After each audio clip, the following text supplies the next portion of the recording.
We have Christmas trees, Santa Claus, and gift giving, all traditions that play a big part of the holidays. A local historian and author has taken a deep dive into common traditions during this season and what started it all back in history. Joining us now is historian and author Gerry Bowler. Good morning, Gerry. Morning. Thanks for joining us. Now, tell us why you wanted to learn more about Christmas and its traditions. Why did you take this road? Well, I was a historian specializing in the theory of assassination, and I thought I would try something a little lighter. So about 30 or 35 years ago, I switched to a specialization in the history of Christmas, and I've been extremely happy with it ever since. Okay, so in your search, in your deep dive into the history of Christmas, what did you discover? Any surprises along the way? Well, I was so delighted working lately on a book on Christmas in Canada to see just how different Canadian Christmas is from Christmases around the world. We have our very own traditions that you're not going to find anywhere else. Things like what?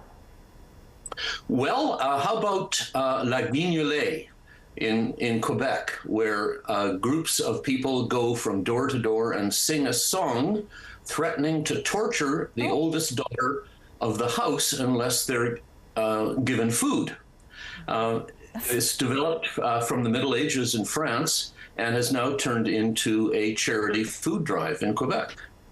Well, that is pretty interesting. What else do we have here in Canada that nobody else has?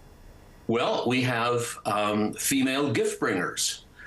In the Maritimes, there are a number of figures such as Mother Goody or the January baby who come on New Year's Eve and fill up kids' stockings with all the little leftover treats that weren't given out at Christmas.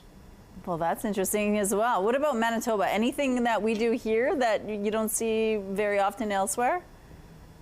Nothing unique, but historically we're unique.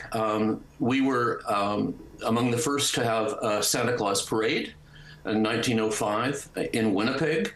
A Winnipegger invented Pumpkinhead, the sad little bear, who was Santa Claus's little mascot for a long time for Eaton's.